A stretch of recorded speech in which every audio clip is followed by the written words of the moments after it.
ASN yang kemarin sudah berjuang ikut seleksi ASN 2024 ya kan?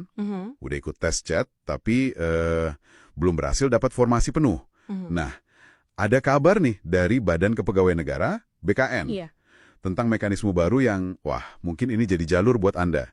Namanya PPPK Paruh Waktu. Kita mau bedah nih, apa sih artinya ini buat Anda? Kita dasarnya dari Q&A resmi BKN ya? Betul sekali. Jadi PPPK paruh waktu ini statusnya jelas ya sebagai aparatur sipil negara, ASN. Oke, ASN ya? Iya, ASN. Anda diangkatnya nanti pakai perjanjian kerja paruh waktu, dapat juga nomor identitas pegawai ASN, tapi yaitu jam kerja sama gajinya disesuaikan. Disesuaikan gimana tuh? Ya, tergantung ketersediaan anggaran di instansi masing-masing. Jadi ini bukan honorer lagi ya, tapi statusnya ASN. Cuma ya spesifik paruh waktu. Oke. Jadi kayak semacam jaring pengaman gitu ya. Tapi, siapa aja nih yang bisa masuk jalur ini? Kriterianya kan spesifik banget nih katanya. Spesifik, betul. Ini utamanya buat Anda, rekan-rekan non-ASN. Nah, baik yang datanya sudah ada di database BKN atau yang belum tercatat resmi. Oh, yang belum juga bisa? Bisa, tapi ada syarat utamanya nih. Anda itu harus sudah ikut semua tahapan seleksi ASN 2024 kemarin. Semua tahapan ya? Dan yang paling penting, wajib sudah ikut ujian Computer Assisted Test atau CAT. Entah itu CAT PPPK atau mungkin CAT CPNS kalau Anda statusnya non-ASN tapi ikut CPNS. Oke, intinya udah ikut CAT? Iya, udah ikut CAT tapi hasilnya kemarin ya belum lulus atau belum dapat formasi penuh waktu. Gitu intinya. Paham. Terus ada yang dikecualikan nggak? Ada. Penting nih dicatat. Ini nggak berlaku ya kalau Anda sama sekali nggak ikut CAT. Oke, jelas. Juga nggak berlaku kalau Anda sebenarnya lulus tapi malah mengundurkan diri sebelum ngisi DRH, daftar riwayat hidup. Wah, sayang banget ya kalau gitu. Iya, atau misalnya Anda dinyatakan tidak memenuhi syarat TMS. Gara-gara dulu pas daftar milih formasi di luar instansi tempat Anda kerja pas pendataan non-ASN. Oke. Jadi intinya ini benar-benar buat yang udah berjuang di 2024 tapi belum rezeki dapat formasi penuh waktu. Nah, jabatannya itu umumnya ya guru, tenaga kesehatan, sama tenaga teknis. Teknis, contohnya apa tuh? Kayak pengelola umum, operasional, penata layanan operasional, gitu-gitu. Pokoknya ini spesifik buat penataan non-ASN lewat pengadaan ASN 2024. Oke, paham. Nah, kalau udah merasa memenuhi syarat nih, terus gimana alurnya biar bisa diangkat jadi PPPK paruh waktu ini? Gambaran besarnya gimana sih? Nah, prosesnya begini, secara garis besar ya. Pertama, nanti instansi pemerintah tempat Anda bekerja itu akan melakukan pemetaan dulu. Pemetaan? Iya, mereka cek data non-ASN mana aja yang memenuhi syarat tadi, terus diusulkan lewat sistem SIASN BKN, dicocokin datanya. Oke, dari instansi dulu ya? Betul. Kedua, nanti Kementerian Pan-RB yang menetapkan alokasi kebutuhannya. Jadi kuotanya, gitulah. Ketiga, nah, kalau nama Anda masuk dalam alokasi itu, nanti ada pengumuman hasil kan? Anda perlu cek akun SSCASN Anda, terus lakukan pengisian DRH. Oh, ngisi DRH lagi ya? Iya, lewat akun SSCASN.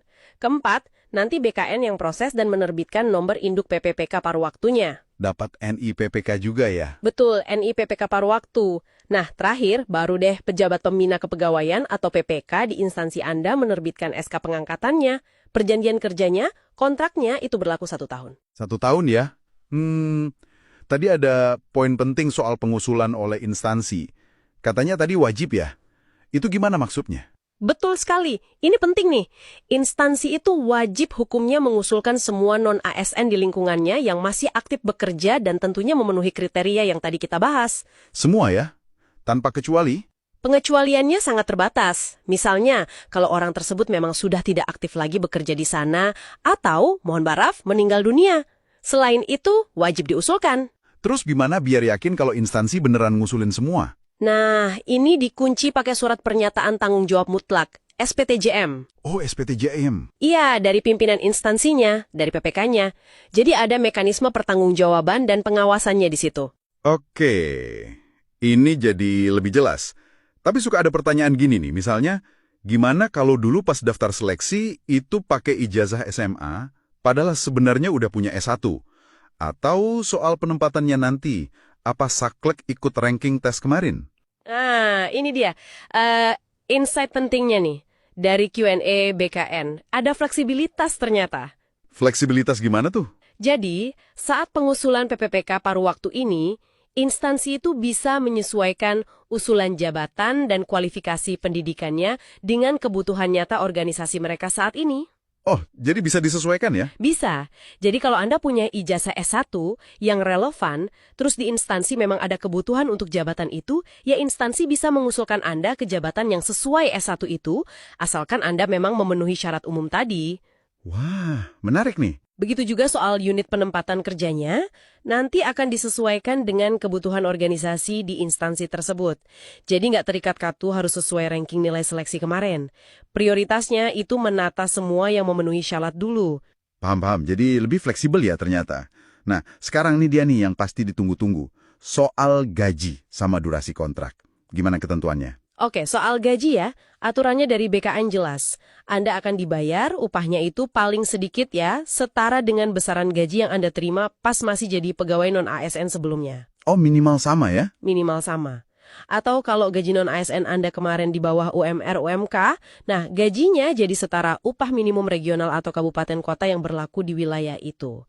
Diambil mana yang lebih tinggi pokoknya. Oke, jadi ada jaminan upah minimum ya? Terus kontraknya tadi? Kontrak kerjanya ditetapkan selama 1 tahun. Akhirnya dong ya, apa sebetulnya makna dari kontrak yang cuma 1 tahun ini? Tepat sekali, ini penting dipahami. Mekanisme PPPK paruh waktu ini pada dasarnya adalah mekanisme jembatan. Jembatan. Maksudnya? Iya, jembatan. Kontrak 1 tahun ini punya tujuan strategi sebetulnya, yaitu memberi waktu buat instansi pemerintah untuk menyiapkan anggaran. Anggaran buat apa? Buat mengangkat Anda menjadi PPK penuh waktu di tahun berikutnya. Jadi ini semacam uji komitmen anggaran dari instansi. Dikasih waktu setahun buat persiapan. Wah, oke. Jadi kalau kita simpulkan nih ya, PPP paruh waktu ini langkah penataan buat Anda rekan-rekan non-ASN pasca seleksi 2024. Anda dapat status ASN, ada jaminan upah minimum, tapi kontraknya awal 1 tahun, dengan harapan bisa transisi ke penuh waktu setelahnya. Gitu ya? Betul. Dan kalau kita lihat dari gambaran besarnya, BKN sepertinya memberi sinyal nih. Kalau dalam 1 tahun itu anggaran belum juga siap dari instansinya, nah bisa jadi instansi tersebut dianggap tidak lagi punya kebutuhan untuk posisi itu. Oh gitu ya. Jadi tanggung jawabnya di instansi ya? Iya, tanggung jawab persiapan anggarannya ada di instansi masing-masing. Oke, menarik sekali pembahasannya. Nah, sebagai penutup deep dive kita kali ini, ada satu hal nih yang kayaknya menarik buat Anda renungkan lebih dalam lagi. Iya, ada satu pertanyaan penting yang mungkin muncul ya dari mekanisme ini. Pertanyaannya adalah, bagaimana sebetulnya efektivitas pengawasan dan jaminan agar dalam periode 1 tahun itu, komitmen untuk menyiapkan anggaran transisi ke PPPK penuh waktu ini benar-benar bisa terwujud di semua instansi pemerintah? Iya juga ya. Karena kan keberhasilan jangka panjang dari penataan non-ASN ini ya sangat bergantung pada jawaban atas pertanyaan itu. Gimana memastikan anggarannya siap dalam setahun? Ini jadi faktor krusial. Betul.